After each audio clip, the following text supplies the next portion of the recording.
Hey, Clayton, can I mention one more thing about the QBs? Yeah, go ahead. I wonder if part of the reason for PFF changing these rankings not it doesn't have to do with any more football being played, but maybe they're keeping an eye on like the availability of veterans or things like for example, the Falcons. Oh, why am I blanking on his name? Quarterback hasn't been released and Aaron Rodgers hasn't committed. Like I'm wondering if it kind of is tracking those and putting the relative desirability of these people, um, ranking those, if that makes sense. Do they And do yeah, that? What do you think? that could be the case. If so, stop calling it a big board because it's not a big board. The big board isn't there to predict where players are going to be taken. The big board is here's how good these players are ranked in order. You see what I'm saying? So Yeah. even if that is the case, and honestly, as you're saying that, it makes sense that they're being persuaded, right, to think a certain way because the hype around a player. And that's why I like to keep our board the same so we don't buy into that. I want to know here's where the value truly shows it is, right? And whether it's right or wrong, I could care less, but I don't want our board to be swayed in any way because all of a sudden this dude just started skyrocketing up boards because and I'll say this, and I know people don't like to hear this, but it's an absolute fact. I know people who work at universities and work on football staffs, and this is a real thing. There are sports media members that will prop up players of programs to make that program look better. That happens. That happens every single year. So I'll just leave it at that. But Jacob, you were grinning like a possum in a dumpster. Were you going to say something just now or no? No, I'm just laughing at Carly's cat attacking her like mine often does. And her just trying to block it. She can block. All right, so let's move on to some prospect news here. I thought this was interesting. As Tony Pauline, all right, you can follow him at Tony Pauline over on X. Huge crowd. I think he meant crowd. Huge crowd at Oregon Football Pro Day, including Green Bay Packers general manager Brian Gutekunst, as well as VP of player personnel John Eric Sullivan and John Wachowicz. What? How do you say that name? Wachowski? Is that what I think that's Wachowski. Yeah. Wachowski. We said it 7 different ways just now. We're all shaking our head like we know. Yeah, you not only rambled, but he rumbled and stumbled. Perfect. So also a director of player personnel on the attendance sheet. So wanted to hit that because I just put Derrick Harmon's season.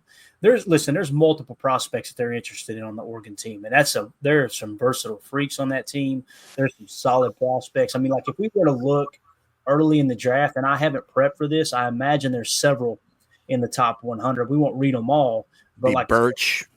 Yeah, Birch was one. You're right.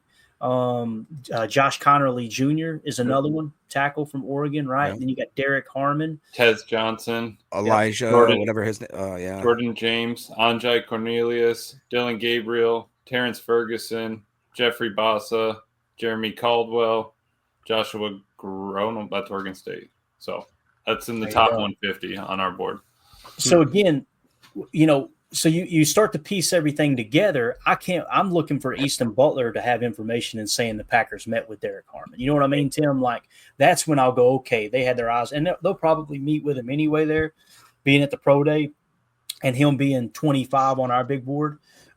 He still doesn't have the cheese emoji yet, but Derrick Harmon is that guy that seems like here lately Packer fans are getting really excited about. So what we did was we went through and did a quick scouting report. Tim, before we jump into the scouting report for Derrick Harmon, what do you think about Goody being at the Oregon Pro Day here, man? You think we're going to have a couple Oregon Ducks on this team soon? I do. I think we're going to get the cheese emoji added to a few names for sure. And hopefully Derrick Harmon is one of those names because, I mean, we talk about 3-tech. I think he can be a 3-tech in this defense. I really do. And the fact that Goody's there is, a good sign that he's probably going to meet with at least a handful of these guys, right?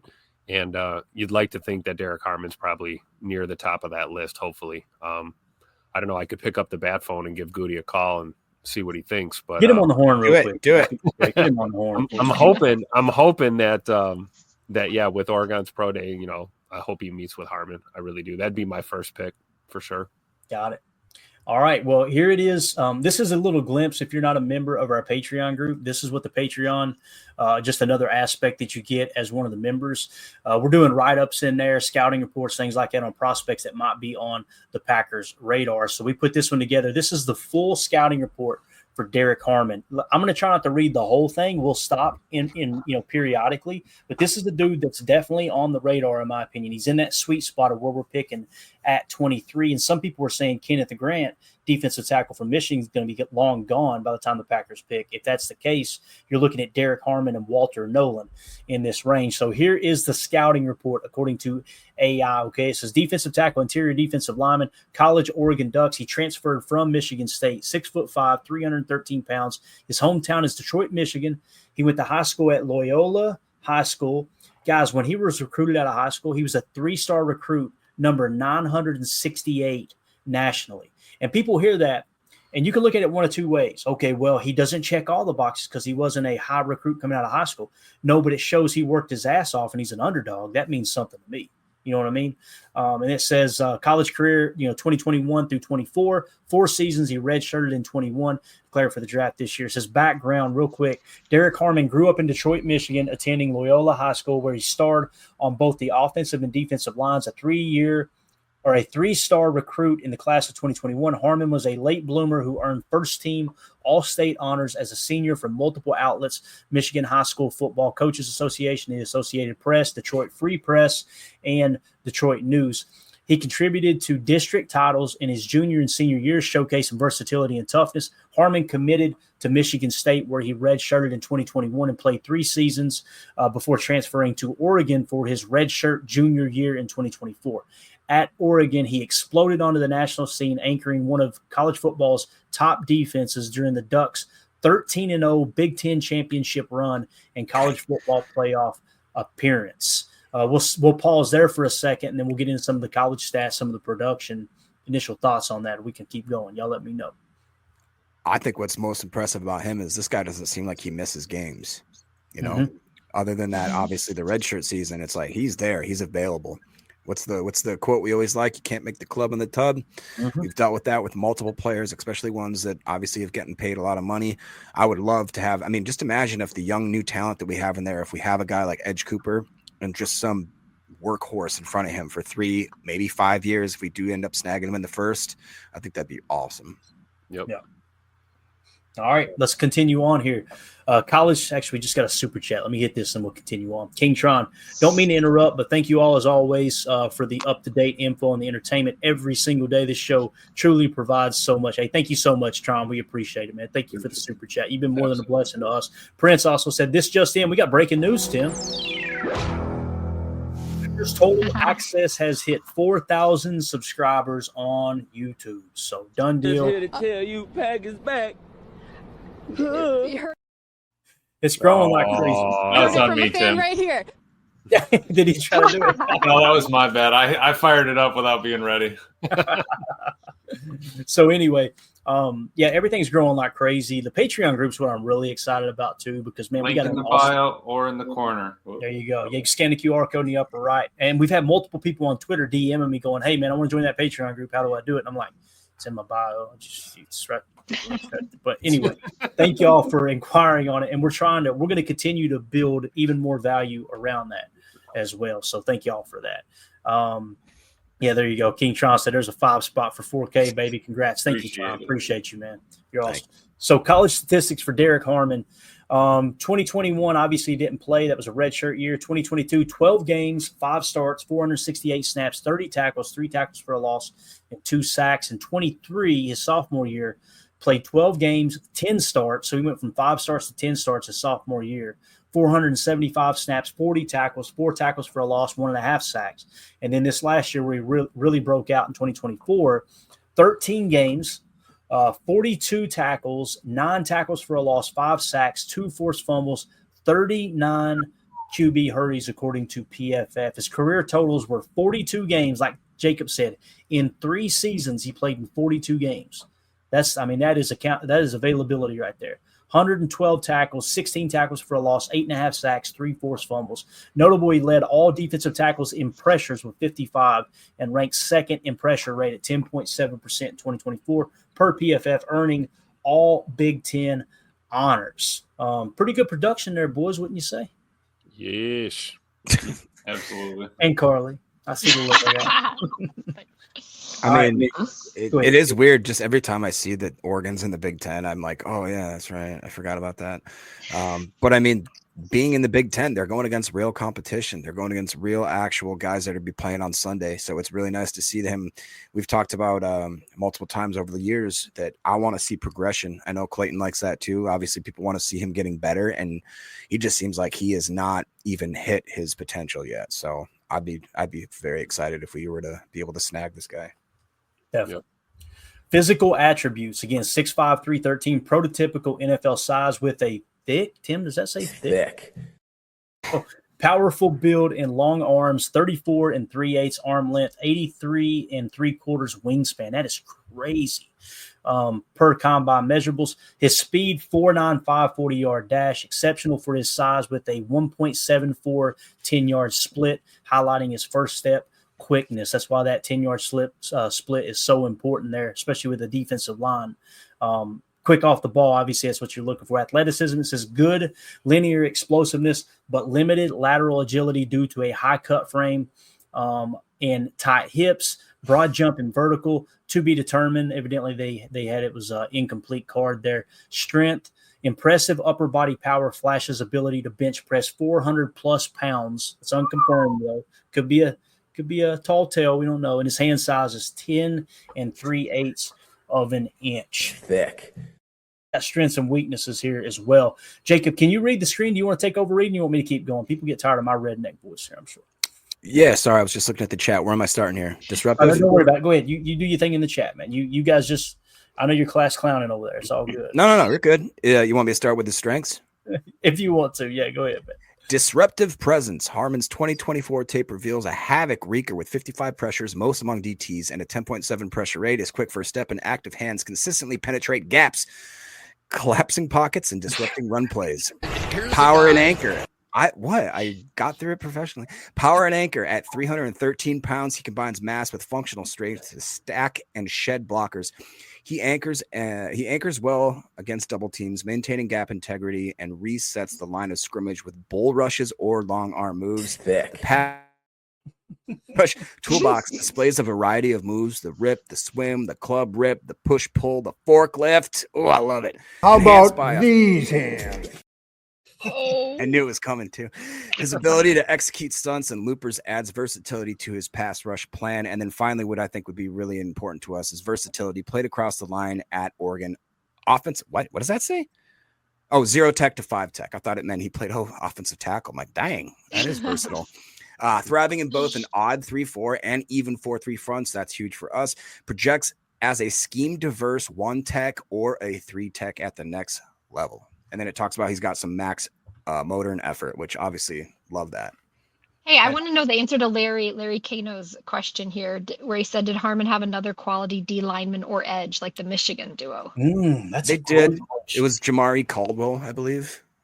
And then they also had Jordan Birch on that line. So that's okay. That's good looking there, Larry. And good eye there, Carly. Catching that. Jordan Birch, D lineman, we have him ranked 72nd on the board. Okay. Got it. Right. That's good info there.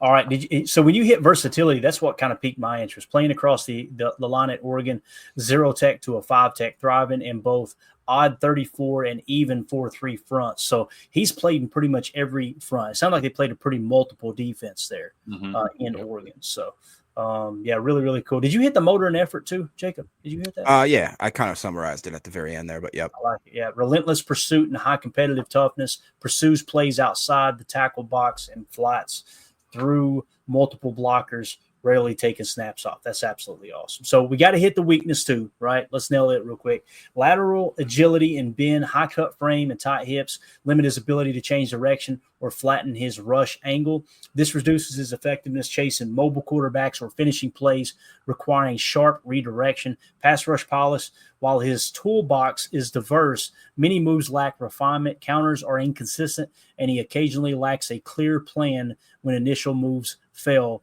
leading to stalled rushes. Play finishing. This is interesting. Despite generating pressure, his sack total 5 in 2024 doesn't fully reflect his disruption due to missed opportunities in the backfield, needs to convert pressures into splash plays more consistently. So probably a little bit of a tackling issue there, right? Pad level tends to play high at times, especially late in reps, losing leverage against savvy linemen. Conditioning also dips on extended drives, affecting his play speed. Run defense consistency. While stout against doubles, he can be slow to disengage from single blocks or misread combo blocks, allowing runners to slip past his gaps. So it talks about film breakdown and everything. You guys, like I said, go check that write-up out on our Patreon group. It goes on and on and on. It just really, really cool that you can just literally type in a player's name. Now using artificial intelligence, it'll pull up the most credible sources and say, here's a full breakdown of that player. Emilio, Tim, go ahead, Jake. I'm sorry. No, just real quick. It says a comparison. Leonard Williams, I think that's a decent one. It says similar size, power, versatility. Though Williams had more polish entering the league, Harmon's motor and effort also drive parallels to Cameron Hayward, a player he models himself afterward. That's just a quick aside because I don't know if you guys heard what Cameron Hayward had to say about Aaron Rodgers coming over to the Steelers today. Oh, yes, breaking news. He kind of drug him a little bit. They asked him if Rodgers was waiting for a darkness retreat or something. They made some smart comment. Hayward didn't find it quite funny and basically said, I do not want to have that basically on my team. And like, if he wants to play football, come play football and stop lollygagging around. It looks like he's going to Minnesota now, huh? I was just going to say. Thanks, Hayward. Appreciate that. Yeah. Seriously. Unbelievable. All right. Anything else on Derrick Harmon? Tim, you got anything to add to Derrick Harmon talk here, mate? No. Draft him. Let's do it. There you go. There you go. And again, Derrick Harmon, we got in the, what is it again, Emilio? The 25 spot. Hey, let me ask you real quick about Caldwell. Where do we have Jamari Caldwell? Our boy Jamari Caldwell, Tim, is in 156. So he's the lowest of the D tackles then? That is correct, out of Oregon. But I will say he probably had some of the most consistent grades. His PFF 22, 175, 23, 99, and 24, 49. What's really bringing him down is PFF Big Board had him at 200, consensus at 162, and 33rd had him at 103, though he did have a 0 on his RAS. So something I say we pull something like the Eagles GM and just go ahead and draft the entire Oregon defensive line. Let's just go bang, bang, bang. Let's do it. They're all work together. They can handle it. There you go. Okay. All right. Moving on to the next topic here. We talked a little bit. Actually, we'll get to that one in a second. Let me pull this other one up if I can find it. Where are you at? Bang, bang. Here we go. You guys remember last night we talked about Will Johnson and his injury history? We were kind of, I think it was Drew that actually brought it up, and he sent me an article as well. So I did a little bit of digging and put this together for the Patreon group as well. So a little breakdown on Will Johnson. The reason we're talking about this is Jacob Westendorf actually had Will Johnson falling all the way to the Packers at 23, and it makes you kind of scratch your head going, how in the heck is he going to last that long? Well, obviously there's injury concerns as Drew brought it to our attention, so we decided to dive into it. It says, here is Will Johnson's injury history as a cornerback for the Michigan Wolverines based on available information up to March 18, 2025. So in the summer of 2023 is where it kind of picks up at first, okay? Summer of 2023, he had knee surgery, underwent knee surgery before the 23 season. He rehabbed successfully and was ready for the season opener, though he missed 2 games and played only 8 snaps against UNLV due to his injury. It flared up again during practice before the Ohio State game on November 25th, 2023, limiting him to 39 of the 58 defensive snaps that game. Fast forward to September 28th, 2024. Suffered a shoulder contusion during the USC game, causing him to miss the subsequent game against Minnesota. He returned the next week against Washington on October 5th, 2024, but exited early due to a separate injuries. So you got 3 different injuries already, right? Is what we're seeing here. Yeah. Now go 1 month later. Well, actually a couple weeks later, it looks like, maybe even a week later. Yeah. October 5th, undisclosed injury, left the Washington game in the second half with an unspecified injury, missing the remainder of that contest. Then we go 14 days later, October 19th, turf toe. Ugh. So this is a dude, and turf toe is nagging too, man. It's not like something you can get rid of this season, and it'll come back seasons later. It's extremely painful too. Yep. It sounds like some sort of fungal infection. I'm like, dude, why does that impacting anything? Actually, it is nothing that takes a topical cream there, Carly. It's Amelia. What is it? Is it like a torn or strained ligament in the toe? Is that what it is? I want to say I'd have to pull up for real, but it feels like, honestly, your knuckle isn't even connecting. Basically, like that's what it felt like, man. It was not fun. Like a case of drop toe. That's and it always, I mean, 90% of the time it's happening on that big plant, your big toe, your plant toe, your pivot toe, everything that you're doing, literally every step you take, you're feeling it. So, yeah. Jacob said drop toe is a move he uses over at the office every night.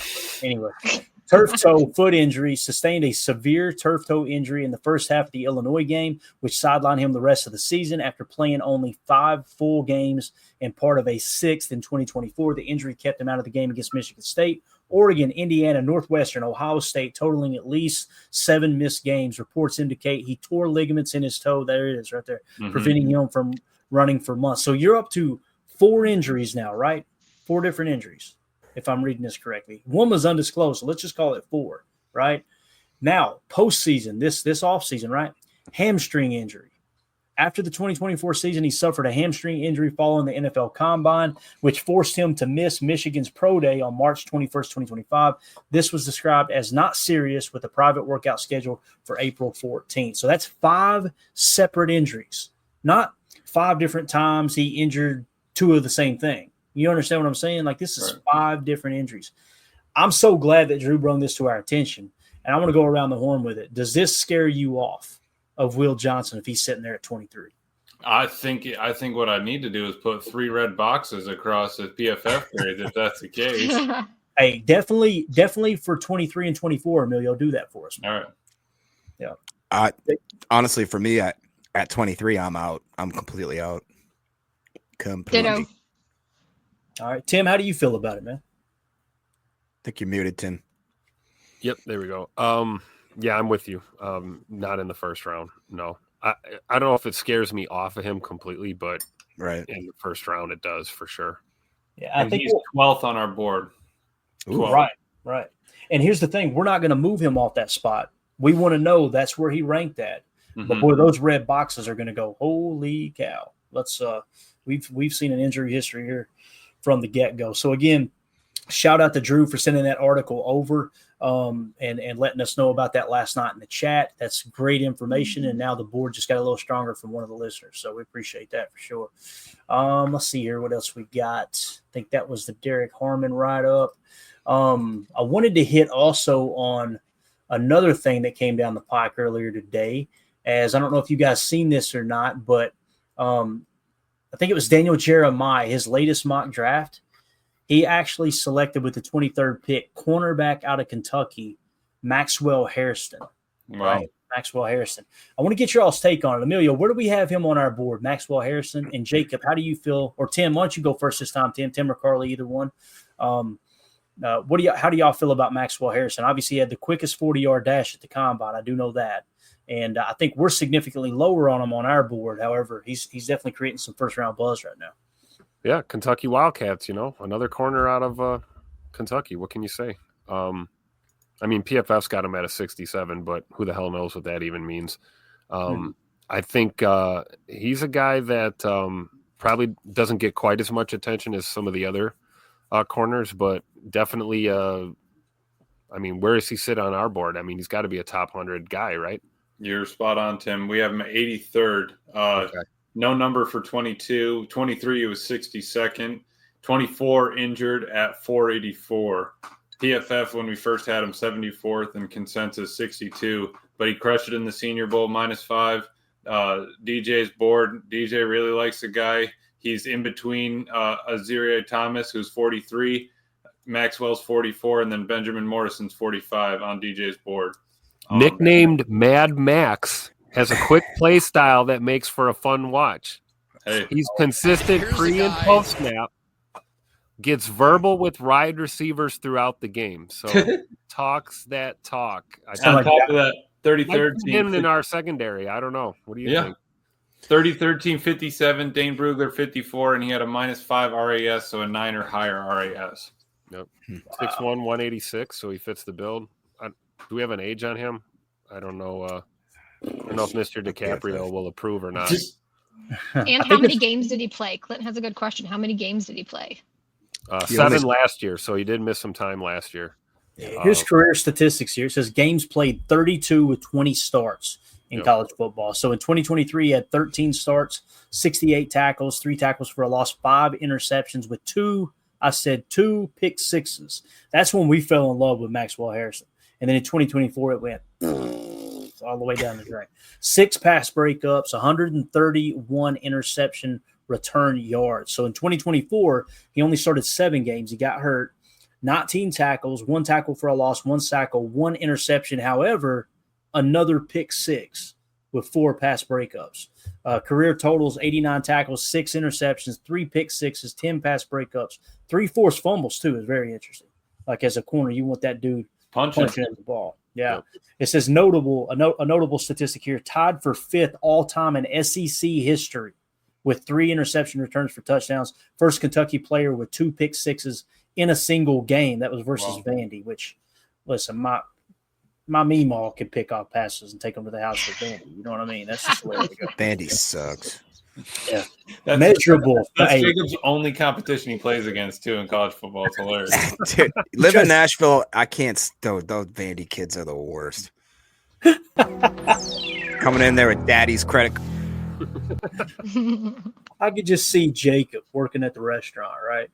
Oh, God, here comes this medical student. Anybody with a Vineyard Vines and boat shoes walks in, Jacob's just all over. Oh, yeah. Yeah. Emilio, all those people that passed us on that rooftop restaurant when we were in Nashville, Jacob would have walked up there with his shirt unbuttoned to the navel, and he'd have went, "Look at those yuppies over there." Oh man, exactly what happened. It's a true story. It is a true story. Measurables, unofficial combine projection, 40-yard dash, 4.29, unofficial reported from Combine Buzz. Vertical jump, 39.5 inches was reported. RAS was a 9.62 to a 9.68 projected ranking among top cornerbacks historically. So arm length above average, noted for length on film. Exact measurement was to be determined. I'm sure we could get that information. This is just the write-up we have. His strengths, we won't read the entire thing. We'll just do the bullet points. His strengths are ball skills and playmaking ability, zone coverage instincts. Tim, what did we play last year? Did we play a lot of cover 2, cover 6? Yeah, we played a little bit of zone, didn't we? I think we did. Athleticism, length and frame at 6'1" with long arms. So there you go. Run support, willing and aggressive tackler. Missed just 8% of attempts. I like that. 2023. Competitiveness, a high effort player with a chippy demeanor. Harrison was a team captain. Put the C up there, boys, and plays with confidence. His Senior Bowl performance reportedly showcased improved man coverage skills as well. So, nice. Any comments on the positives there from our boy? That right there, that's a positive. The ability to be effective as a zone defender, but also adding that man coverage, skill set to your repertoire. That's going to be great coming into the NFL. So we'll see, man. I'm just a little nervous with other than this last year, the year before in 2023, where he had an 81.8 grade. Otherwise, his other seasons seemed like they were maybe plagued by injury. He only played 4 snaps in 2022 with a 53.2 grade. He had a quarterback passer rating against him of 118.8. 2023, only 67.5. And then 2024 has a 67 flat grade with a passer rating of 78.2. And in that season, like Carly talked about, limited snaps, limited play, and he had one. Granted, it was an elite game. I think it's the University of Miami, Ohio. I think that's what that is. Otherwise, very subpar, middle of the road at best. So I just wonder if that's a flash in the pan. Had a great season, although it is type of a type of Goody pick to go back a year or two and see, hey, this guy's got potential. He played the most games that year and had his best career. So You hurt me, Brett. Do you guys think though that with his 40-yard dash time, he might get like that might raise him a little bit, that people are gonna take him too early because I don't want to. Yeah, I don't want, if that's his only thing, it's like that doesn't, you're not doing a straight 40-yard dash with nothing interfering when you're playing football. So I really don't care. Yeah, to me, I think the 40-yard dash is important. It should confirm what you see on tape. You shouldn't go against the tape because somebody runs a quick 40. J. Cole in the chat. We're a little bit conflicted here in the chat. I love it, man. J. Cole says, I'll take Amos before Harrison. Just my opinion. There you go. J. Cole also said, Maxwell Harrison isn't the pack top to me. Amos would be. And then Coach Lynn said, I love Maxwell as a trade up in the second. So maybe if he falls out of the first round, jump up there and grab him. Now, you mentioned that his PFF grades dropped last year, Jacob. Guess who else did on that Kentucky team? Deion Walker. So when you see multiple players that were projected to be like first-round picks the year before, all of a sudden they all start to kind of fall off together. It does give me a little bit of hope, like, okay, it's probably a coaching issue. Listen, I've been a Kentucky fan since I was crapping yellow. There have been coaching issues over the years, okay? Trust me. As my brother always said when we watch another heartbreaking loss, like have you guys ever seen the Hail Mary LSU threw against Kentucky in Lexington? They already doused Guy Morris, the head coach, with the ice bucket and everything. Oh, no. They chuck a Hail Mary, catch it. There's some student in a three-piece suit comes running out of the stand, celebrate, don't even realize they caught the damn football. That was embarrassing too. But I'll never forget my brother. We were watching that game. He hit the remote, turned the TV off, and went, "Welcome to Kentucky football." So, anything else on our boy Maxwell Harrison? We could go through the weaknesses real quick if you want. We got a little bit of time here. I mean, I think the comp to Trey Amos is accurate. Comparing apples to apples here. I mean, Amos is 6'1", 190, similar build, similar skill set, but the numbers are definitely higher for Amos out of Ole Miss. So I agree. I think I'd probably give the edge to Trey Amos. Got it. 100%. Yep. All right. Where's Trey Amos on our board, Emilio? Kind of putting you on the spot there. How does he compare to Maxwell Harrison? Trey Amos out of Ole Miss, big cornerback there. Whoops. Amos is 46th on our list. Ooh. So definitely higher up. He had a 309 in 22, 160 in 23, and 21 in 24. PFF liked him 28 and consensus 45. 33rd had him 30th, but Dane Brugler had him 93rd. But again, another athlete, -5 RAS, so 9 and up. Got it. Yeah. All right. Negatives just real quick for Maxwell Harrison. Play strength and size, man coverage limitations, which they said he improved that at the Senior Bowl. Tackling inconsistency, although he's willing to. Injury concern and deep speed questions. I think the deep speed questions probably got handled there with the 40, I would imagine, right? But injury concern, it says a shoulder injury sidelined him for 5 games in 2024, raising questions about his durability. Pre-draft medical evaluations will be key. So we will never hear about that either. These teams will not let us know what the pre-draft medical evaluations look like. So if he starts to sink, then you know that shoulder might be a little bit of an issue, right? So film analysis versus Georgia in 2024, he was targeted 3 times, only allowed 1 catch for 13 yards, showed discipline in zone, staying in position against a talented passing attack. Versus Missouri in 2023, limited Luther Burden to 2 receptions, showcasing awareness and closing speed. His pick 6 in the game highlighted his ability to capitalize on mistakes. He was covering Luther Burden most of that game and ended up with a pick 6. That's impressive. That's pretty cool.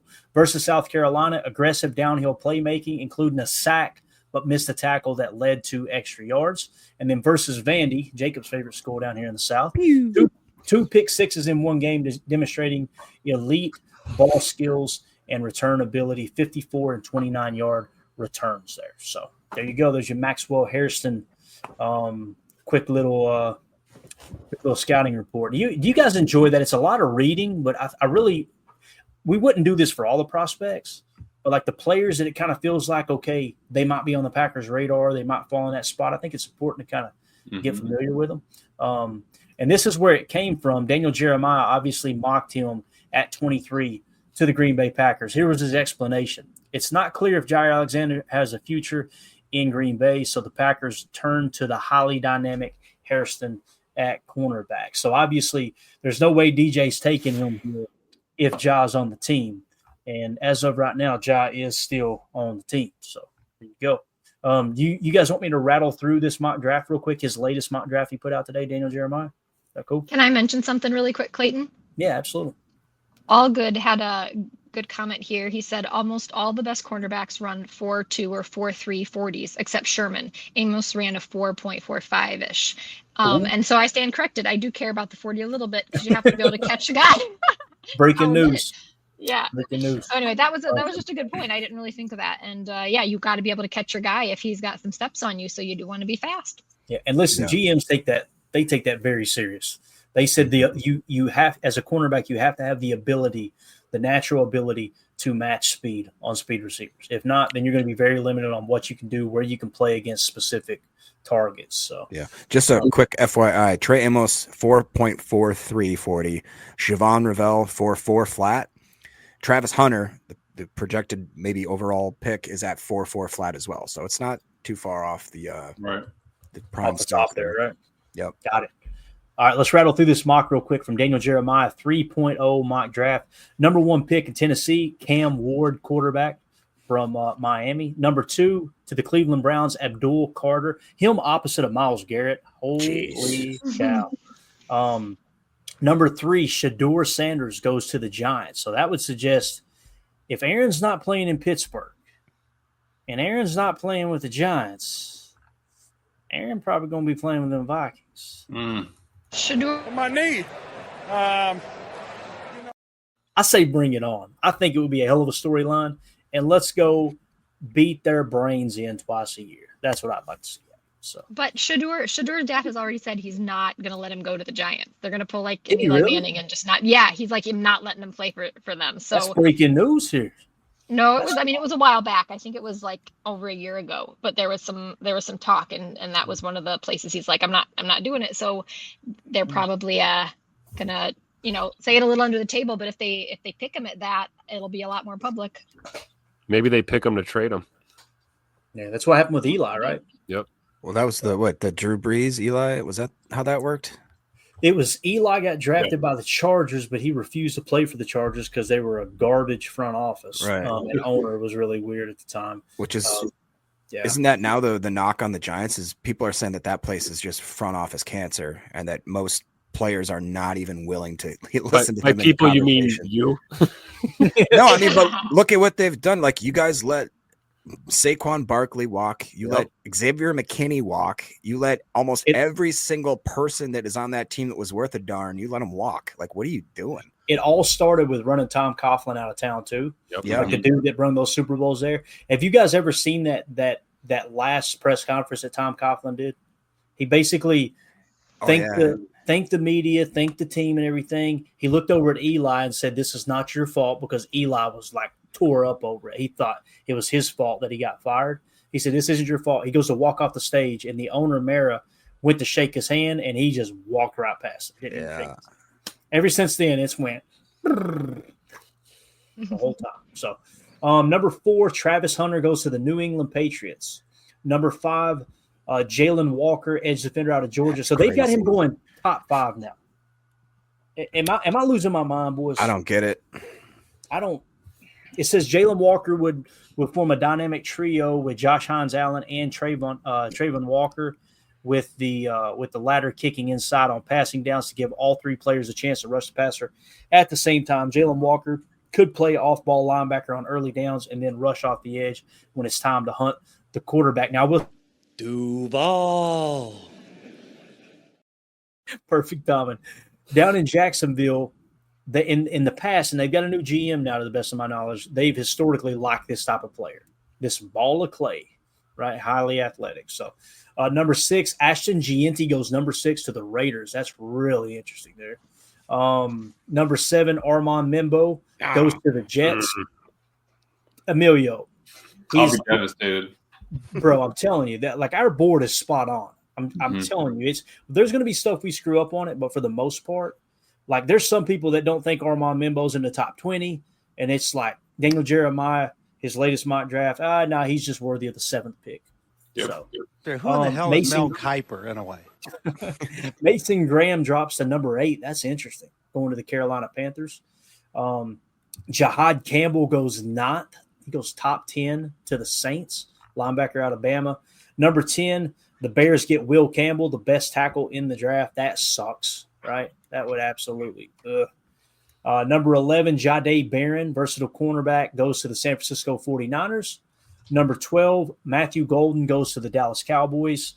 Number 13, Malachi Starks goes to the Miami Dolphins. Number 14, Ty Warren, first tight end off the board, goes to the Indianapolis Colts. Number 15, Will Johnson falls all the way to 15 to the Falcons. Gray Zabel lands in the 16 spot to the Cardinals. Mike Green, edge defender, goes to the Cincinnati Bengals at 17. Number 18 is Colston Loveland to the Seattle Seahawks. Yikes. I like that draft pick for them, man. I really do. That was good. Yeah, couple him with JSN and Cooper Kupp, and now you got Sam Darnold at quarterback. You're off and running. Donovan Ezaraku goes number 19 to the Tampa Bay Buccaneers. Number 20 is Omarion Hampton. So there's 2 running backs off the board now in the top 20 going to the Denver Broncos. Pick 21, the Pittsburgh Steelers take Jackson Dart. There it is, your 3rd quarterback, Pittsburgh Steelers. Number 22, the Chargers take Tet McMillan. Tet McMillan. Right before. Come on. I didn't even think about it up to this point. I didn't either. Is there a chance he falls to 22? What did he run? A 4.4? He ran a 4.4 or something like that, yeah. Ran a 4.4 and he's 6'9", or whatever he is. That's crazy, man. Let's see if he gives any explanation there. We're about to wrap up, guys. I won't be shocked if McMillan goes in the top 8 picks or if he slides into this section of round 1.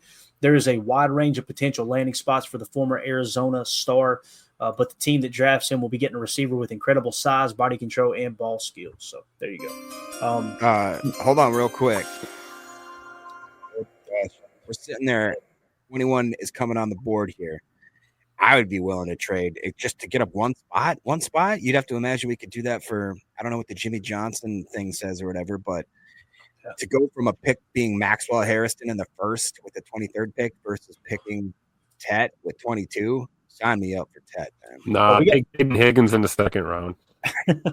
We got Tet McMillan as the 7th best prospect.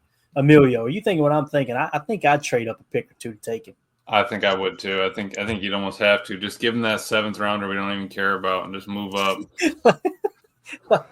This receiving is tough. Like they're just going to take. It's just going to take a set. You've been playing Madden. Give them both 7th rounders. They can have them. He's been playing. Realistically, would it be like a 3rd or a 4th you'd have to do to just move up the 1? It probably would, to be honest with you. Like you're in the latter part. I say latter part, the mid to latter part of the 1st round. It gets a little bit easier. But man, when you're trying to just jump 1 pick and it's going from like 6 to 5, it's crazy the amount of capital they give up to do that. Yeah. But, you're right, Amelia. It depends on the compensation. But yeah, Clint in the chat, trade up AFAM and a 2030 2nd round pick. There you go, like it. So again, we go Maxwell Harrison at pick 23, 24 Nick Emenware. That'd be a good pick for them. He's going to be good, I think. I think he's going to be pretty nice. Plus, Harrison Smith is like 85 years old, and they keep signing the 1-year deals. That's true. He scored a 10 RAS, Emenware did. Who better than Harrison Smith to show him how to play safety, man? Yeah. Truly. Number 25, the Texans take Kelvin Banks Jr., tackle out of Texas. That's a good pick. Number 26, the Rams take Trey Amos, so he climbs up into the 1st round. Trey Amos goes to the Rams. 27, Derrick Harmon. Here's the guy. And then 28, the Detroit Lions get Michael Williams, edge defender out of Georgia. 29, the Commanders get Azare Thomas, cornerback. I've seen him in the 1st, isn't it? Yeah. Yeah, it is interesting. It seems like he's usually sitting around, right? Kenneth Grant goes number 30 to the Bills. That's interesting. And then the Kansas City Chiefs take Josh Simmons at the 31 pick. And then 32, the Philadelphia Eagles take Shamar Stewart. Of course they do. Yeah, let's just continue to build our awesome defensive line, right? So there you go. That's Daniel Jeremiah's mock draft 3.0. Anybody got any comments on this? Tim, how do you feel about how this first round fell here for Daniel Jeremiah. There's a lot of stuff changed on this one, I was just going to say, it's amazing how far we've come in the last month. A lot of new info, a lot of movement. A couple surprises, but I don't think anything super crazy. I don't know. You guys got me thinking now about trading up in the first. If T-Mac does fall, I don't know though. I don't know if he fall. He may fall, but I don't know if he falls all the way down into the 20s. Yeah, with teams willing to overpay for receiver like they are right now, I don't see him dropping that far. You know what I mean? Like, so good stuff, man. Anything else y'all want to hit before we wrap up here? We're a little over on time. Surprise, Clayton, you didn't put up Clint Cosgrove had a great comment, and I don't know how far it was up, but he basically said that if the Packers win the Super Bowl, he is going to get an AFAM tattoo. Oh, put it on the ticker, Tim. Put it on the ticker. There we go. Clint Cosgrove. Hey, listen, we're going to hold you to that. Ask Jacob.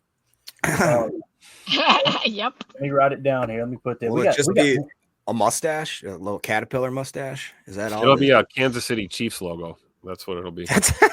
Why would you do that to him? That is so cruel. AFAM's a Chiefs fan. He's a Chiefs fan. He loves them. Yeah. AFAM tattoo. All right, got it. Nice. Packers got to win the Super Bowl. All right, we got to put that on the ticker. Anything else, y'all, before we wrap up? Anything at all? It's good to have Emilio back in the house. Yeah, absolutely. Glad to be back. Appreciate y'all. I'm glad you made it back over here, man. You sent me that picture of the immigration office. I got nervous, bro. No joke, literally right across the street. I mean, right across the street from the Airbnb. So just casually walk. You're ready to go.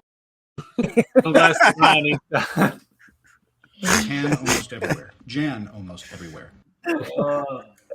All right, that's it, guys. Appreciate everybody hanging out with us. This was a lot of fun. Yeah, there you go, Chuck. Appreciate that. No couch for Clayton tonight. She's gonna make me sleep in the yard. You're right. Special shout out to all the super chats: King Tron, Josh Martin, Mike Hebring, Josh Martin, Mr. Jass, King Tron, and King Tron again. Thank y'all so much for supporting the stream. Thanks to everybody in the Patreon group. It's growing like a weed. If you guys want to join it, scan that QR code in the upper right. I said weed, and somebody went, "What?" No, it's growing like a weed. Calm down, you bunch of potheads. Andy Watkins with the super chat. With this mock, who would you choose with who's available at our spot? I don't know who would be available without going back through the draft. Did anybody stick out to you? I guess we could.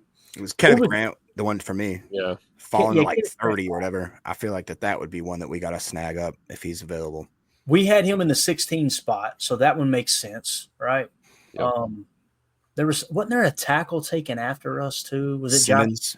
Yeah, Simmons is in the 20 spot. Yeah, Kenneth Grant's probably the one there, Andy, to answer your question. Emilio, did anybody else stick out to you on our board? No, the only I want to be James Pierce. He didn't get taken, did he? He didn't get taken. Wow. Yeah, there you go. Yeah, James Pierce, and we broke down the concerns last night, didn't we, Tim? These personal. Yeah. Oh, did you? Good. I need to listen to it. Dude got pulled over speeding and didn't have a license, basically. Oh, down Alcoa Highway. I mean, it happens. It happens. We literally call it "I Kill You Highway" for a reason, don't we? That's exactly right. Some of those turns are pretty wild. One of the first things my brother told me when I moved to Knox, he said, "Listen, you ever find yourself on Alcoa Highway, get in the right lane and keep your head on a damn swivel." That's what he said.